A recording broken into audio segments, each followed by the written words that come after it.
हाँ भाई, सब बच्चे ध्यान देंगे। और हम जो बात कर रहे हैं न्यूमेरिकल एनालिसिस की बात कर रहे हैं। देखो आप लोग थोड़ा सा इस बात पर गौर करें कि जिन बच्चों ने पढ़ाई स्टार्ट नहीं की है, सबसे पहले तो पढ़ाई स्टार्ट कर दें, क्योंकि आपका कंप्लीट जो है वो आप सोच सकते हो लगभग आपके 15 फरवरी तक ही है टाइम जिसमें आप पढ़ सकते हो। उसके बाद तो आपको रिवीजन करना, सेल्फ स्टडी करना, ये सारी चीज़ें ज़रूरी होती है। मैं एक बात आपसे बोल देता हूँ कि जो अब विधियाँ चलेगी इसके अंदर वो कौन कौन सी विधियाँ हैं। यूनिट नंबर हमने 3rd स्टार्ट की है। 4th यूनिट के अंदर आपकी जो विधियाँ थी उन विधियों से आपका क्वेश्चन मिल जाएगा, ठीक है। और ज़्यादा आपको कंप्लीट क्वेश्चन के लिए या और भी कोई डाउट है इन चीज़ों के लिए आपको डायरेक्ट कांटेक्ट करना पड़ेगा, ध्यान रखना। देखिए यहाँ पर हम बात करते हैं आज यूनिट नंबर 3rd की। यूनिट नंबर 3rd हम स्टार्ट कर रहे हैं। देखिए अभी जो आपको स्टार्ट किया था आपने पिछली यूनिट में जो पढ़ा था आपने वो पढ़ा था चैप्टर नंबर 9 और 10। आज इसी के अंदर यूनिट नंबर 3rd में जो आता है वो आता है 8, 9, 10 तीनों कवर हो जाएंगे साथ के साथ। अर्थात 8वां जो चैप्टर है वो क्या है आपका इस यूनिट के अंदर आता है, यूनिट नंबर 3rd में आता है। क्लियर है बिल्कुल।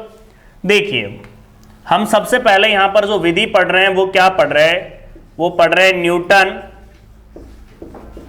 रैप्सन विधि, या न्यूटन रैप्सन विधि के लिए न्यूटन रैप्सन सूत्र की बात कर रहा हूं मैं। देखिए न्यूटन रैप्सन सूत्र क्या है इसके बारे में हम बात करते हैं। सब बच्चे ध्यान देंगे और समझेंगे। फर्स्ट विधि हम पढ़ रहे हैं यहां पर न्यूटन रैप्सन विधि। इसके लिए हम न्यूटन रैप्सन फॉर्मूला यूज करेंगे। अभी तो हम फॉर्मूला यूज करेंगे, उसके बाद हम सिद्ध करेंगे। एक विधि पूरी तरीके से कंप्लीट हो जाएगी उसके बाद ही आगे बढ़ेंगे। देखिए आप लोग समझिए न्यूटन रैप्सन सूत्र क्या है। xn+1 बराबर xn minus f of xn upon f dash of xn and f dash of xn का जो मान है वो क्या है, नॉट इक्वल टू 0 है। क्या बोला गया न्यूटन रैप्सन विधि के लिए, xn+1 बराबर होता है xn minus f of xn upon f dash of xn। f dash of xn का मान क्या नहीं होगा, 0 नहीं होगा। बहुत ही तरीके से आपको समझना है। पहले हम जब अभी तो हम क्या करेंगे, इससे क्वेश्चन करेंगे। क्वेश्चन जब हो जाएंगे उसके बाद हम क्या करेंगे, कोई भी दी हुई संख्या का p वा मूल ज्ञात करना सीखेंगे। और उसके बाद हम क्या करेंगे, न्यूटन रैप्सन विधि का प्रूफ, उसका ज्यामितीय अर्थ और साथ में उसकी अभिसरण शर्त, ये सारी चीजें कंप्लीट करेंगे। तब उसके बाद ही हमारा न्यूटन रैप्सन विधि कंप्लीट होगी। ठीक है भाई, बिल्कुल आराम आराम से आप देखोगे तो आपको बिल्कुल क्लियर हो जाएगी न्यूटन रैप्सन विधि। देखिए किस तरह से हम समझते हैं न्यूटन रैप्सन विधि को, देखिए और समझिए। सबसे पहले आप देखिए न्यूटन रैप्सन विधि में क्या बोला गया कि f डैश ऑफ xn का मान क्या नहीं होगा, 0 नहीं होगा। एक और चीज मैं आपको बता देता हूं, इसके अंदर हमेशा कहां से स्टार्ट करते हैं, मैं n बराबर 0 से। जब भी हम प्रथम सन्निकट निकालेंगे तो n बराबर क्या पुट करेंगे, उसके अंदर 0 पुट करेंगे। क्लियर सी बात है। और ये विधि जो स्टार्ट होगी हमेशा याद रखना है, न्यूटन रैप्सन विधि के लिए n बराबर हम क्या रखेंगे, 0 रखेंगे। क्लियर है। हम एक क्वेश्चन लेते हैं और इसमें समझते हैं किस तरह से न्यूटन रैप्सन विधि को हम अप्लाई करेंगे। देखिए हम कोई एग्जांपल ले लेते हैं, सभी ध्यान देंगे और समझेंगे। एक मिनट बुक देना।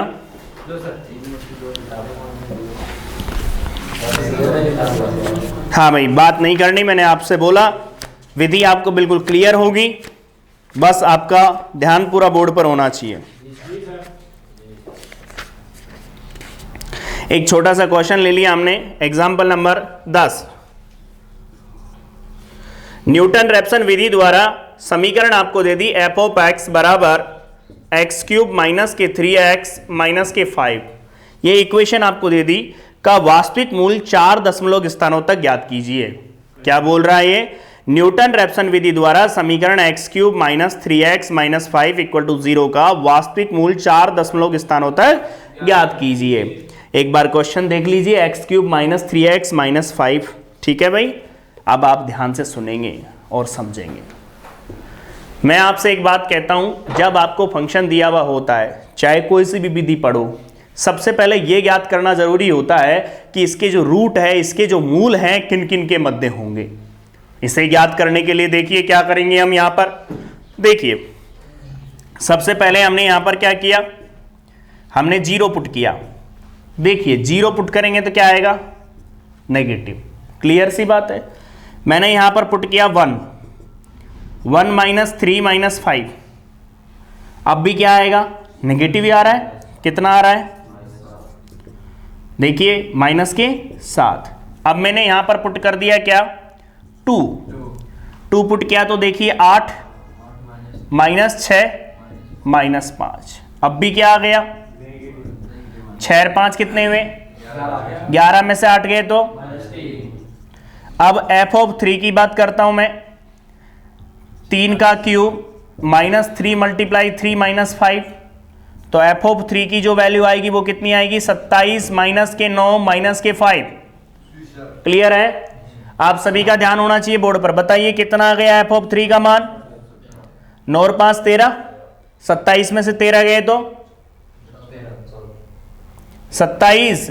देखो मैथमेटिक्स मेरी कमजोर है, 9 और 5 13। लो मैं बिल्कुल सिंपल तरीके से लगाता हूं कैलकुलेशन। 7 में से 3 गए तो कितना बचा, 4, और 2 में से 1 गए तो कितना आ गया भाई बताइए, पॉजिटिव। क्लियर है बिल्कुल। देखिए मैं फिर कह रहा हूं आपसे, मैथ्स में सबसे बड़ी होती है,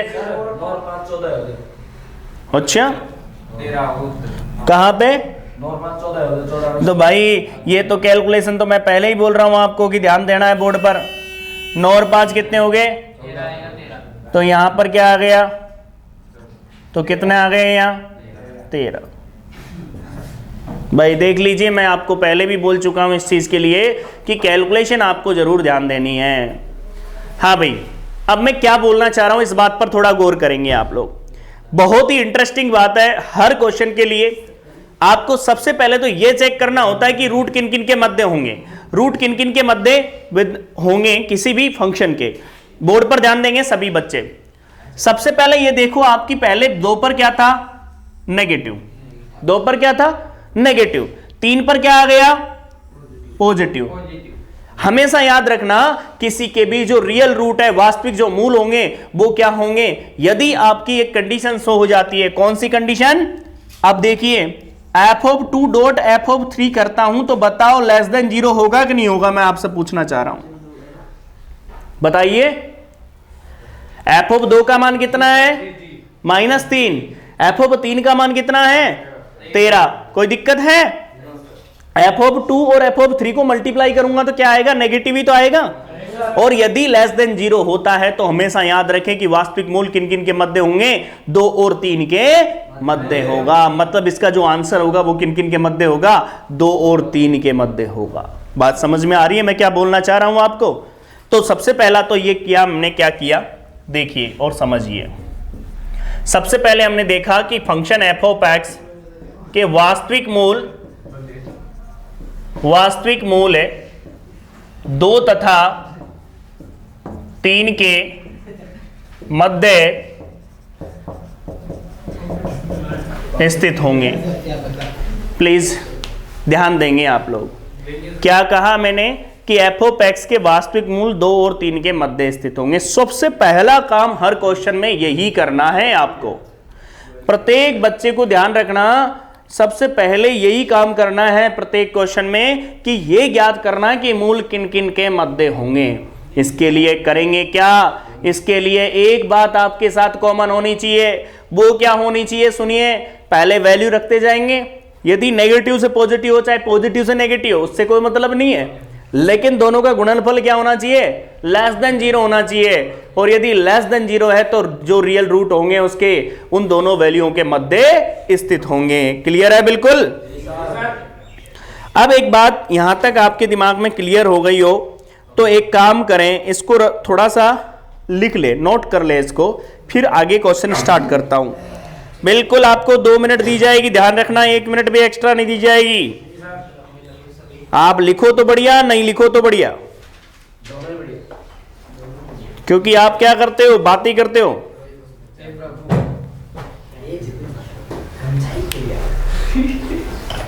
2 मिनट से ज़्यादा 1 मिनट नहीं मिलेगी आपको।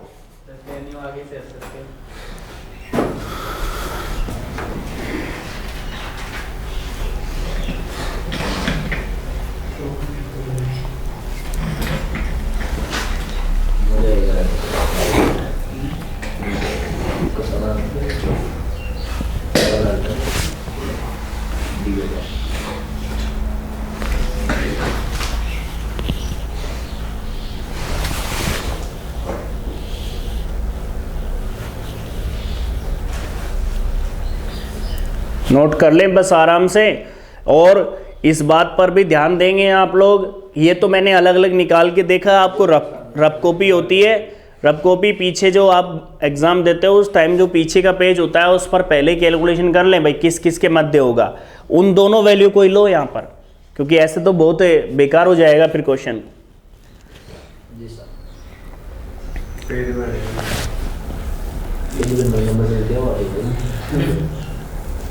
बड़ी रिलैक्स हो गया है।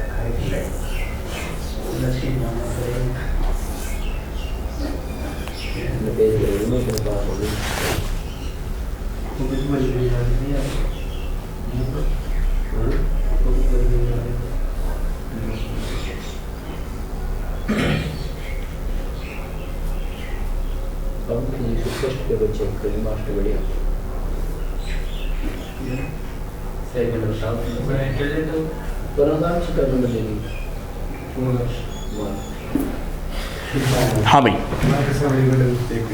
आपकी 1 मिनट खत्म हो चुकी है भाई।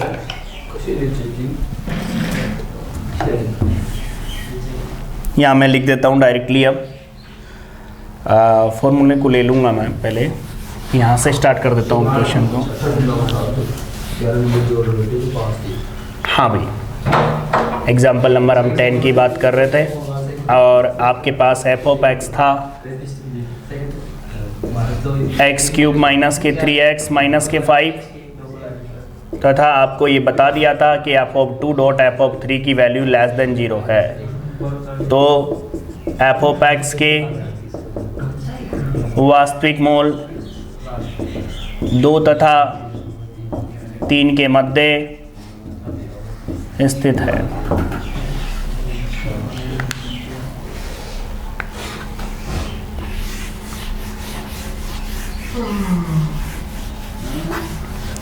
इसके बाद आप ध्यान देंगे और समझेंगे। देखिए भाई, सभी ध्यान दीजिए बोर्ड पर और समझिए। सब बच्चों का ध्यान बोर्ड पर होना चाहिए। विधि हम बात करेंगे न्यूटन रैप्सन सूत्र से। न्यूटन रैप्सन सूत्र से। न्यूटन रैप्सन सूत्र क्या कहता है, सभी बच्चे ध्यान दीजिए। न्यूटन रैप्सन सूत्र कहता है एक्स एन प्लस 1 बराबर x n minus f of x n f dash of x n and f dash of x n की जो वैल्यू है वो नॉट इक्वल टू क्या होनी चाहिए, 0 होनी चाहिए। मतलब वो क्या नहीं होगी, 0 नहीं होगी। सबसे पहले तो देखो आपको फंक्शन गिवन है, उस फंक्शन को लीजिए f of x. F of x n क्या होगा, या पहले एफ डैश ऑफ एक्स निकाल लो, काम देगा हमको। एफ डैश ऑफ एक्स का मतलब है 3x स्क्वायर माइनस 3। किसी को दिक्कत है, किसी बच्चे को, उसका उकलन कर दिया सीधा सीधा, कोई प्रॉब्लम थोड़ी है भाई। किसी भी चीज़ की प्रॉब्लम हो तो बता दीजिए भाई।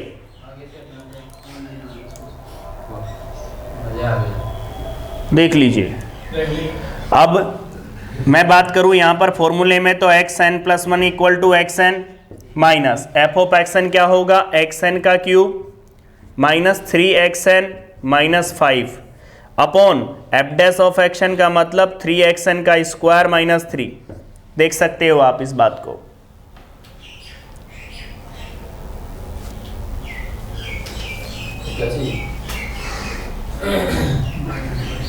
बोलो भाई। अब एलसीएम ले लीजिए। एक्स एन प्लस 1 बराबर, यहाँ पर एलसीएम लूँगा मैं ये वाली वैल्यू, तो देखिए 3xn का स्क्वायर माइनस 3 लेता हूँ एलसीएम। देखिए एलसीएम लिया तो देखिए क्या आता है, ये इससे गुणा होगा ना भाई, तो क्या आ गया 3xn का क्यूब आएगा। फिर देखिए माइनस के 3xn, अब इसको माइनस को अंदर ले लो, xn का क्यूब प्लस का 3xn एंड प्लस के 5। किसी बच्चे को कैलकुलेशन में प्रॉब्लम नहीं होनी चाहिए, एक एक चीज़ आपके सामने क्लियर है। 3xn से 3xn कैंसिल हो चुका है। बताइए 3 में से 1 गया तो 2 बच गया। xn प्लस 1 बराबर 2xn का क्यूब और यहाँ बचा प्लस के 5 और बटे में कितना 3xn का स्क्वायर माइनस 3। ये फॉर्मूला बन चुका है आपका न्यूटन रैप्सन का, जो आप यूज करोगे। देखिए आप लोग, आपके पास फॉर्मूला आया xn प्लस 1 बराबर 2xn का क्यूब प्लस 5 बटे में क्या 3xn का स्क्वायर माइनस 3। ये आपका फॉर्मूला तैयार हो गया। कोई दिक्कत है इसमें? आप खुद देखिए यहाँ पर और समझिए। प्रथम सन्निकट हम ज्ञात करेंगे। प्रथम सन्निकट, प्रथम सन्निकट के लिए हमेशा n बराबर क्या रखना है? 0 रखना है। कंसेप्ट पूरी तरीके से दिमाग में रखना है। यहाँ से x1 निकला तो बताओ यहाँ 2x0 का होल क्यूब प्लस के 5/3x0 का होल स्क्वायर माइनस के 3। क्लियर है? आप लोगों ने देखा होगा यहाँ पर कि x1 इक्वल टू 2x0 का क्यूब। x0 का क्यूब की बात करूँ तो बताइए x0 का क्यूब, x0 पता है, x0 वो वैल्यू होती है जहाँ से वैल्यू शुरू होती है। बताओ कितनी है? अरे 2 और 3 के मध्य हैं। आपकी मर्जी आए जो ले लो, आपकी मर्जी आए तो x0 का मान 2 ले लो, आपकी मर्जी आए तो 3 ले लो, कोई दिक्कत नहीं है, उसके नज़दीक है मान। ठीक है ना? तो ध्यान देंगे आप लोग। देखिए 2x0 की वैल्यू कितनी ली? 2 का स्क्वायर प्लस के 5/3 2 का स्क्वायर क्यूब है एंड माइनस के 3। देख सकते हो आप। थोड़ी कैलकुलेशन ऐसे ही कर लीजिए। x1 बराबर कितना है? 8 दूनी 16, 16 और 5 21। नीचे देखिए 2 दूनी 4, 2 दूनी 4, 4 × 12, 12 में से 3 गए तो 21/9 आपके पास x1 की वैल्यू आई। और इसे आप कैलकुलेटर की मदद से सोल्व करके बताएं। एक बच्चा कर लेगा वही बहुत है, बाकी आराम करें। पूरा बोलना भाई। x1 की वैल्यू 2 पॉइंट है, लो 4 तो ले लो क्योंकि दशमलव के 4 स्थान तक पूछ रहा है। क्वेश्चन पूछ रहा है दशमलव के कितने? 4 स्थान तक। आप मत करो कैलकुलेशन, मैंने एग्जांपल लिया है तो आपको दिक्कत नहीं है। कैलकुलेशन नहीं समझानी, मेरे को मेथड समझाना है। ध्यान देंगे, 4 स्थान तक तो लेना ही लेना है। अब आप सुनिए, द्वितीय सन्निकट ज्ञात करोगे ना आप? मेरी बात ध्यान से सुनो। द्वितीय सन्निकट, द्वितीय सन्निकट ज्ञात करोगे तो देखो n बराबर क्या चलेगा? 1 चलेगा। बिल्कुल दिमाग में फिक्स हो जाना चाहिए। प्रथम सन्निकट में तो n बराबर क्या था आपका?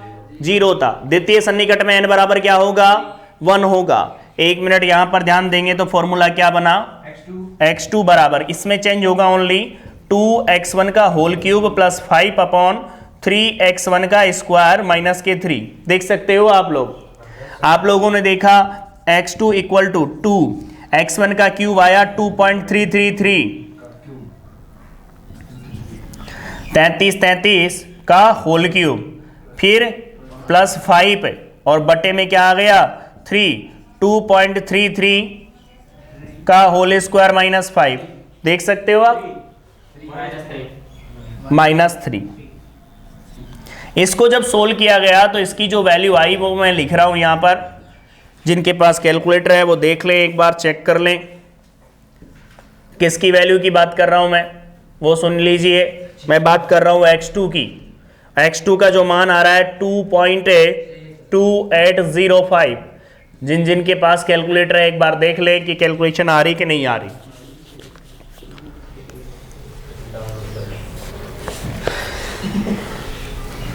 अब हम बात करेंगे इसके लिए तृतीय सन्निकट की। तृतीय सन्निकट,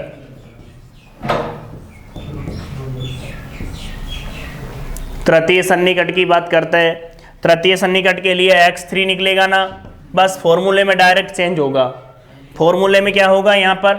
2 × 2.2805 का होल क्यूब प्लस के 5 बटे में 3 2.2805 का होल स्क्वायर माइनस 3। बोलो भाई, यही होगा ना? सीधा सीधा आपके सामने है, मैं जो बोल लिख रहा हूं वो क्लियर है बिल्कुल।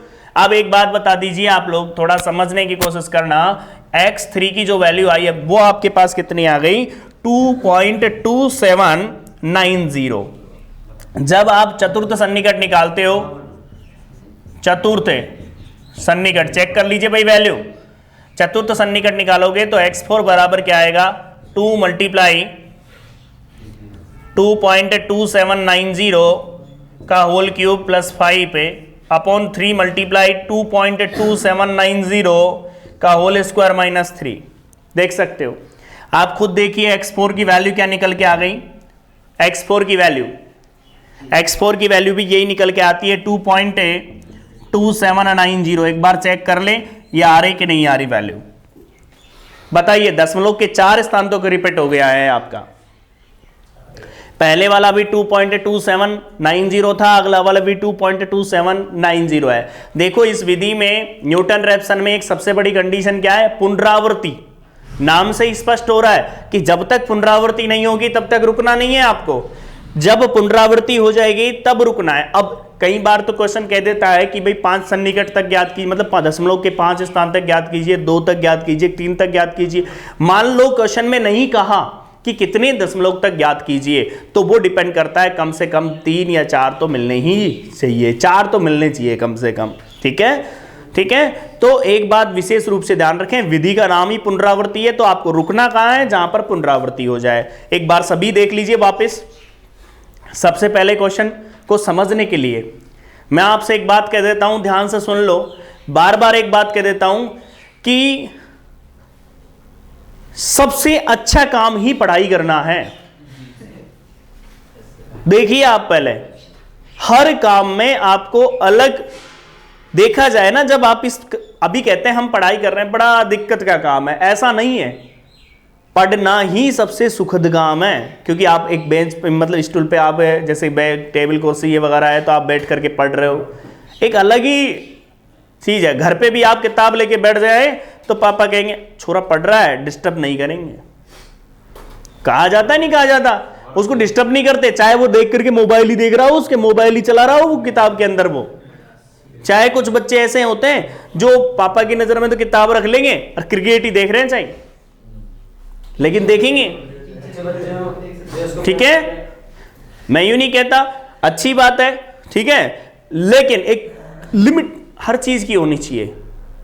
ध्यान रखना हमेशा, लिमिट टाइम, मतलब लिमिट ऐसी चीज है कि लाइफ के साथ ऐड करो। ऐसा नहीं करें कि हर काम के लिए आप limit n tending to infinity लेके जाए, सारे दिन एक ही वर्क। जैसे किसी क्रिकेट में लग गए तो सारे दिन बस क्रिकेट ही क्रिकेट, ऐसा नहीं होता। अपनी पढ़ाई पर भी ध्यान दो, सब चीजों को टाइम दो। ठीक भाई? हाँ भाई, यहां पर ध्यान देंगे, सब बच्चे ध्यान दीजिए। यहां पर एफ ऑफ एक्स आपको दे रखा है। सबसे पहले आप क्या करोगे? एफ ऑफ 2 और एफ ऑफ 3। बोर्ड पर ध्यान दीजिए सब बच्चे। सबसे पहले फंक्शन आपको दिया हुआ होगा, फंक्शन आपको दिया हुआ है। आप क्या करोगे सबसे पहले तो कि इसके रूट किन किन के मध्य होंगे, मूल किस किस के मध्य होंगे, इसके लिए क्या करोगे? इसके लिए एक ही काम रहता है आपका कि सबसे पहले वैल्यू पुट करना। आपने इसमें एफ ऑफ 2 रखा, एफ ऑफ 3 रखा, मैंने तो डायरेक्ट रख लिया एफ ऑफ 2 और एफ ऑफ 3, लेकिन आप तो 0 से 1 से रखते हुए देखोगे कि भाई किस किस के मध्य होगा। कैसे? 2 पर नेगेटिव, 3 पर पॉजिटिव आ गया, दोनों का गुणनफल किया तो लेस देन 0 आ गया। यदि ये लेस देन 0 वाली कंडीशन फुलफिल होती है तो ही हम कहेंगे कि 2 और 3 के मध्य क्या है? मूल होंगे। ध्यान से सुनेंगे, एफ ऑफ एक्स के वास्तविक मूल 2 और 3 के मध्य है। आपको न्यूटन रैप्सन के लिए 2 और 3 नहीं चाहिए, आपको न्यूटन रैप्सन के लिए केवल एक वैल्यू चाहिए। ध्यान रखना विशेष रूप से। और ये तो सब विधियों के लिए लागू हो गया, क्योंकि सब में आपको क्या चाहिए? कईयों में x1 x2 दोनों मान चाहिए, लेकिन न्यूटन रैप्सन में क्या चाहिए? Only x0। देख लीजिए आप जब सोल्व कर रहे हो तो ओनली क्या चाहिए आपको? x0 चाहिए। एक वैल्यू चाहिए जिसके नजदीक आपका सन्निकट मान होगा। क्या बोला मैंने? जिसके नजदीक आपका सन्निकट मूल होगा वो मान चाहिए। एक बात बताइए आप लोग कि मैंने बोला कि 2 और 3 के मध्य हैं, 2 और 3 के मध्य हैं, तो देखिए आप लोग ढंग से आंसर क्या आया आपका 2.27। एक बात बताइए, ये 2 के भी नजदीक है, 3 के भी नजदीक नहीं है क्या? 2 के भी नजदीक है, 3 के भी नजदीक है ना। तो x0 का मान कई बार बच्चे क्या कर लेते हैं, 3 ले लेते हैं, तो भी आंसर आएंगे आपके। समझ रहे हो आप मेरी बात को?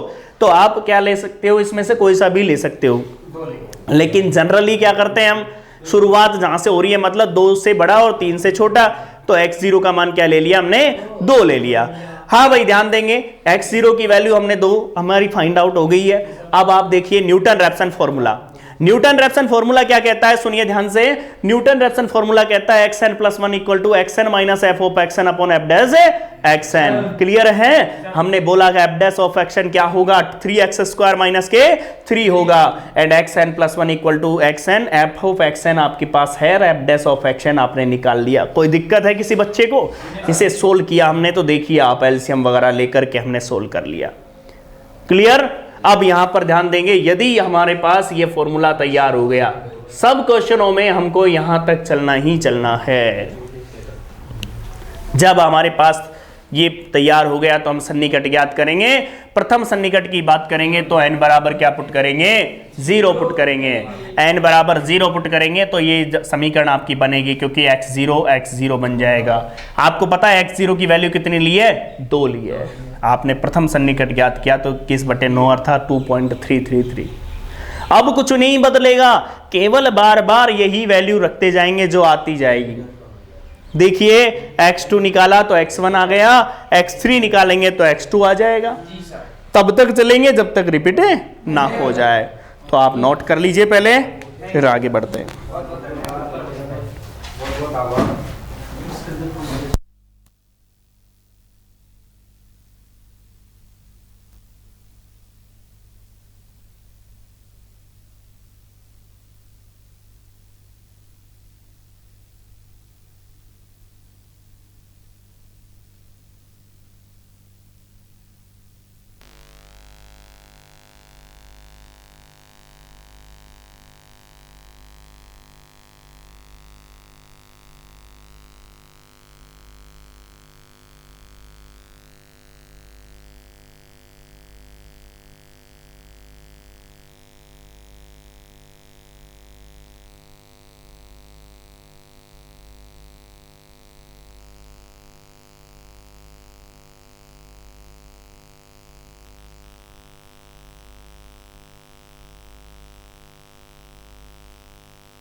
सर ध्यान देंगे, हम अगला टॉपिक जो कर रहे हैं वो क्या कर रहे हैं, सभी ध्यान दीजिए।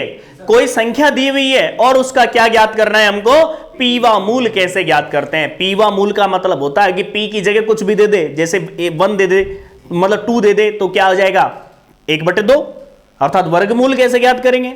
3 दे दे तो घनमूल, 4 दे दे तो फोर्थ मूल। क्लियर सी बात है, समझने की कोशिश करना। सब बच्चे क्या है यहां पर ध्यान देंगे, कोई संख्या दी, माना स्मॉल a कोई संख्या है, वास्तविक संख्या है, रियल नंबर ले लेते हैं।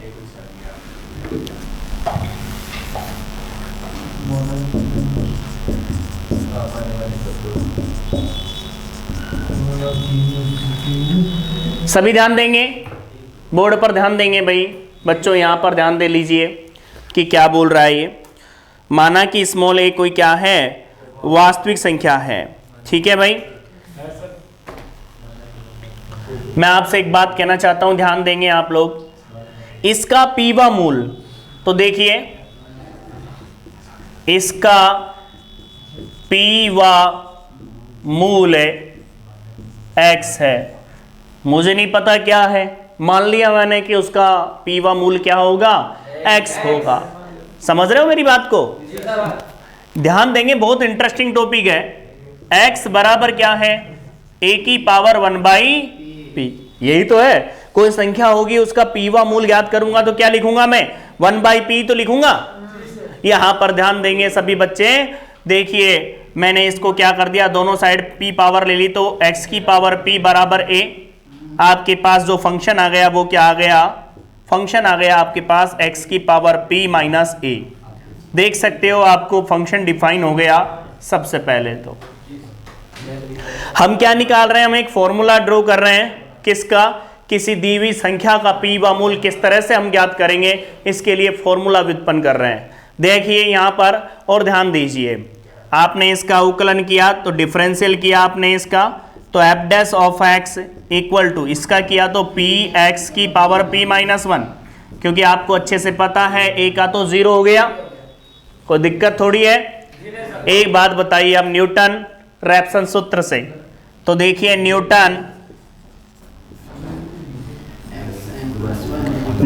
रैप्सन सूत्र, न्यूटन रैप्सन सूत्र क्या है, बोर्ड पर ध्यान देंगे, xn + 1 बराबर xn माइनस के f ऑफ xn बटे में f dash of xn, and f dash of xn का मान क्या नहीं है, 0 नहीं है। एक बात ध्यान से सुनेंगे और समझेंगे, सब बच्चे ध्यान दीजिए, xn + 1 equal to xn as it is minus f of xn, ये रहा xn की पावर p माइनस a बटे में बताओ p xn की पावर p माइनस 1।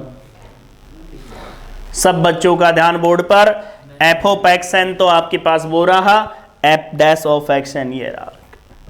देखिए इसमें एलसीएम ले लीजिए, xn + 1 इक्वल टू, यहां एलसीएम लिया p xn p माइनस 1, तो देखिए x से गुणा होगा ना ये, तो xn गुणा हो गया p xn p minus 1 and minus xn की power p and plus a। देख लीजिए आप, एक एक स्टेप आपके सामने है। देखिए यहां पर मल्टीप्लाई करूंगा तो xn + 1 इक्वल टू, एक माइनस 1 हट गया तो p xn की पावर p माइनस xn की power p plus a and p xn की पावर p माइनस 1। क्लियर है, देखिए भाई xn + 1 इक्वल टू, यहां से xn की पावर p कॉमन आ गया तो p माइनस 1 एंड प्लस का a एंड p xn की पावर p माइनस 1। क्लियर, ये फॉर्मूला बन गया हमारे लिए, किसका फॉर्मूला बन गया, पीवा मूल याद करने का। अब क्वेश्चन खुद कह देगा भाई क्या पूछ रहा है। यदि वो पूछता है कि वर्गमूल ज्ञात करो तो p का मान 2 हो जाएगा, फोर्थ मूल जैसे घनमूल की कहेगा तो p का मान 3 हो जाएगा, जो भी वो पूछेगा क्वेश्चन। ठीक है, तो पहले इसको आप नोट कर लें, फिर उसके बाद हम एक एग्जांपल लेंगे और उसके माध्यम से हमें समझेंगे। भाई नोट करिए भाई फटाफट, थोड़ा जल्दी नोट करें। नोट कीजिए।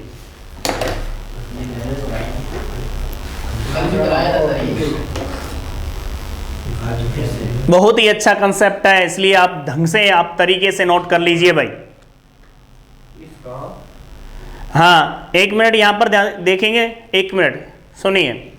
जब भी आप पीवा मूल ज्ञात करोगे, ध्यान देंगे, जब भी आप पीवा मूल ज्ञात करोगे तो आपको एक संख्या दी हुई होगी और उस संख्या का पीवा मूल किसके माध्यम से ज्ञात करोगे? इस फॉर्मूले के माध्यम से ज्ञात करोगे। और ये फॉर्मूला किसके माध्यम से आया? न्यूटन रैप्सन पुनरावर्ती विधि के माध्यम से आया। ठीक है, यदि क्लियर आपने समझ लिया तो 101% आपको इस क्वेश्चन में डाउट नहीं होगा। ठीक है भाई।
बिल्कुल, आप लोगों के लिए नहीं रुका जाएगा।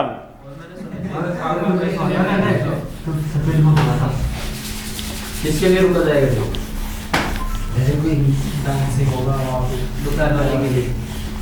बात ही नहीं करनी भाई, क्लास स्टार्ट है। सफाई कर्मचारी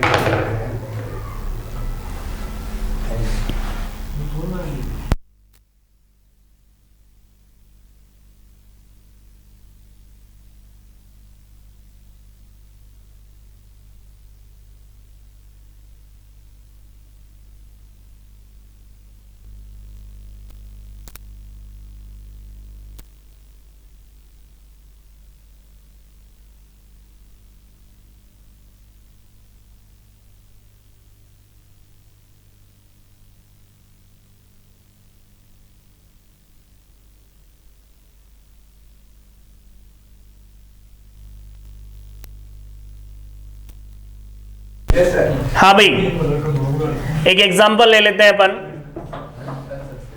देखिए भाई,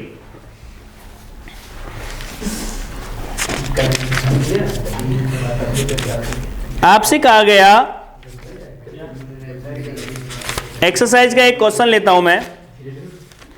यहां पर क्या है, कुछ बच्चे ज्यादा विद्वान हैं, बहुत ज्यादा विद्वान हैं कई बच्चे। और ऐसी ऐसी गलती करेंगे कई बच्चे जो बाद में एग्जाम सेंटर से बाहर आएंगे ना, तब कहेंगे कि सर हम तो ये गलती करके आ गए, बहुत अच्छे से, और बताएंगे कि हमने ये गलती की है। जैसे मैंने एक क्वेश्चन ले लिया, क्वेश्चन नंबर 15, पेज नंबर है 351, बुक है JPH। ध्यान देंगे यहां पर आपसे पूछा गया रूट 12 का मान दशमलव के 3 स्थानों तक ज्ञात कीजिए। बहुत ही अच्छा क्वेश्चन है, कंप्लीट करते हैं अपन और समझते हैं। सब बच्चे ध्यान देंगे, एक क्वेश्चन समझते हैं अपन कि पीवा मूल ज्ञात करने की बात थी। एक बात याद रखें, यहां पर संख्या क्या दे दी, रूट 12। मैं आपसे एक बात कहना चाहता हूं, ध्यान से सुनेंगे आप लोग, ध्यान से सुनिए। सबसे बड़ी दिक्कत क्या करेंगे बच्चे, क्योंकि तुम में से जीनियस बच्चे हैं, बहुत ज्यादा जीनियस बच्चे हैं, कैलकुलेटर होता ही है आपके आसपास, तो कैलकुलेटर को उठाएंगे, रूट दबाएंगे, 12 दबाएंगे और आंसर आ जाएंगे। ये करेंगे सबसे बड़ा। ऐसा काम नहीं करना, स्पष्ट लिखा हुआ आएगा, न्यूटन पुनरावृत्ति विधि से या न्यूटन पुनरावृत्ति सूत्र के माध्यम से सोल्व कीजिए, तो आपको सोल्व उसी से करना पड़ेगा। देखिए भाई, हाँ आंसर चेक कर सकते हो आप, हाँ वो जरूर काम आएगा कैलकुलेटर आपके, कि जब सोल्व कर दोगे तो आप क्या करोगे, आंसर उसके चेक कर सकते हो आप, क्योंकि कैलकुलेटर के और आपके आंसर समान आने चाहिए। समझ में आ गई बात? तो देखिए भाई, हाँ यहां ध्यान दीजिए कैसे सोल्व करेंगे हम, ध्यान दीजिए। रूट 12 सबसे पहले तो यह पता करना जरूरी हो जाता है कि इसकी जो वैल्यू है किन किन के मध्य होगी। इसको पता करने के लिए एक छोटी सी बात आप दिमाग में रखें। इस रूट 12 से देखें कि पहले वाला ऐसी वैल्यू जिसका रूट आपको पता है, आपको पता है 12 से पहले क्या आ रहा है, 9 आ रहा है। ऐसे मत देखो 9 के 12 से पहले तो 11 भी आता है, लेकिन 11 का रूट नहीं पता, फिर 10 का रूट नहीं पता अपन को, लेकिन 9 का रूट पता है। तो क्या बोला मैंने, रूट 9 से तो बड़ा होगा रूट 12 का मान। अब मैं बात करूं किसका पता है, 16 का, तो रूट 16 से क्या होगा,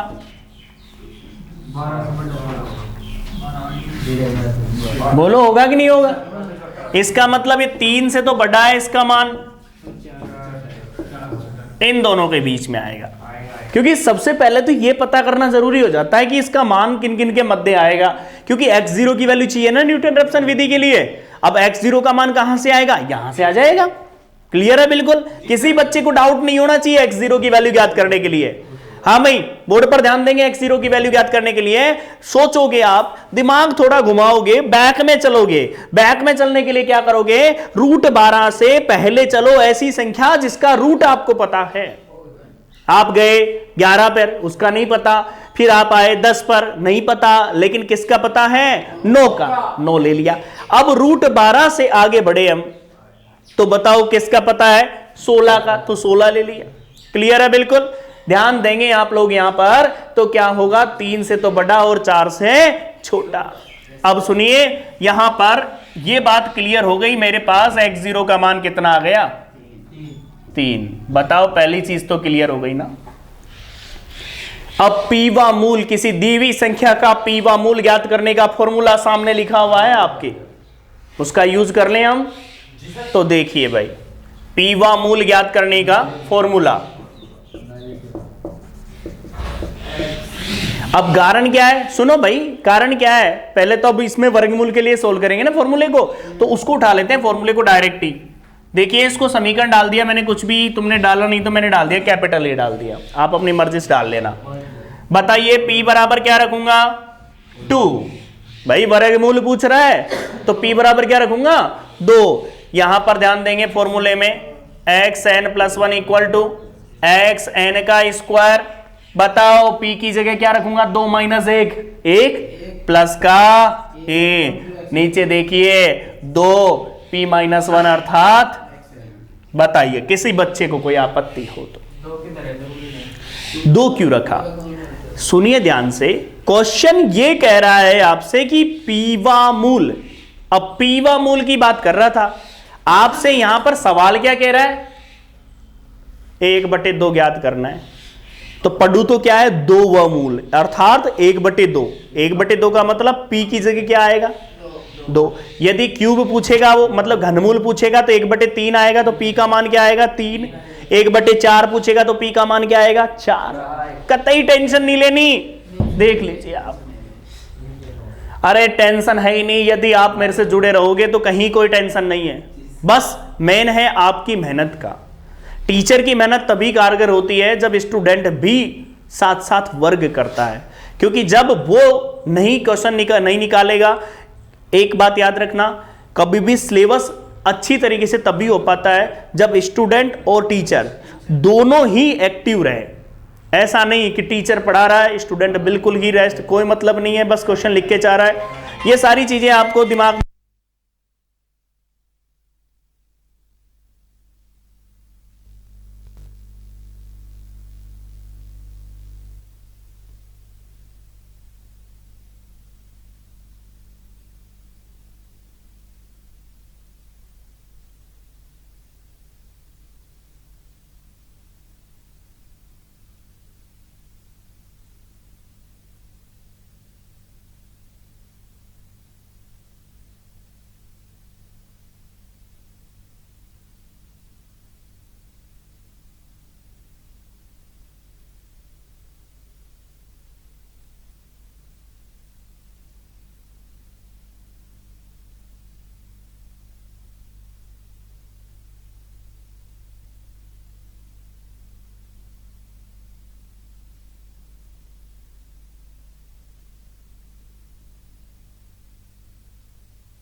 सब बच्चे ध्यान दीजिए, इसको हम थोड़ा सा आगे बढ़ाते हैं।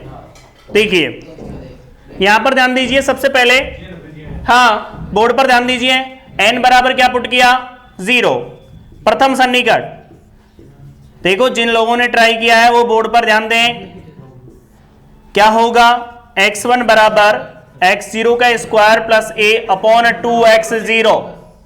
देख सकते हो आप लोग, n की जगह क्या पुट कर दिया आपने 0 पुट कर दिया।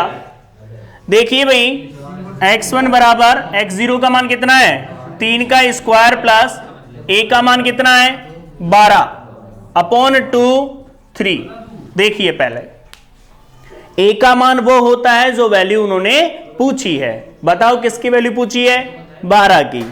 क्लियर है, यहां पर ध्यान देंगे, x0 का मान क्वेश्चन में दे दिया, कोई दिक्कत थोड़ी है इसमें।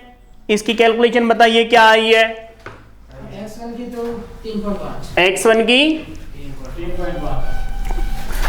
3.5, 3.50 x1 बराबर 3.50। अब मैं द्वितीय सन्निकट ज्ञात करता हूं, बिल्कुल इजी मेथड है। द्वितीय सन्निकट में x2 ज्ञात करूंगा 3.50 का होल स्क्वायर प्लस कितना हो गया 12 अपॉन 2 3.50। बोलिए आप, देखिए x2 की वैल्यू कितनी है, सोल्व कीजिए। x2 की वैल्यू है 3.4643 3.46 से याद रखना, कैलकुलेशन गलत नहीं होनी चाहिए आपकी। देखिए तृतीय सन्निकट ज्ञात किया मैंने, x3 बराबर 3.4643 का होल स्क्वायर प्लस 12 बटे 2 मल्टीप्लाई 3.4643। हाँ भाई इसकी वैल्यू कितनी आई 3.4641। लगभग नहीं चाहिए, दशमलव के कितने स्थान तक 3 स्थान तक पूछ रहा है, चलो मिल गया। अब आप क्या करोगे, रूट है 12, इसका मान आ गया 3.464। इसको हम चेक कर सकते हैं, कैलकुलेटर की मदद से आप आंसर भी चेक कर ले सकते हैं, कोई दिक्कत नहीं होगी आपको। देख लीजिए आप आंसर, इसके आंसर देख लीजिए, कैलकुलेटर की मदद से चेक कर सकते हो। क्लियर है बिल्कुल, हाँ भाई सभी ध्यान देंगे। आज की जो क्लास है आपकी न्यूटन रैप्सन से रिलेटेड, जिसमें एक तो ज्ञात करना होता है आपको कि मूल ज्ञात कीजिए, दूसरा कहता है कि पीवा मूल ज्ञात कीजिए। दोनों कंसेप्ट हमने समझे। आप लोगों को यदि समझ में आता है, आप लोगों को यदि अच्छा लगता है तो सब्सक्राइब कीजिए, लाइक कीजिए, ठीक है, और साथ में आप कमेंट भी कीजिए, ठीक है, और खुश रहो। Thank you.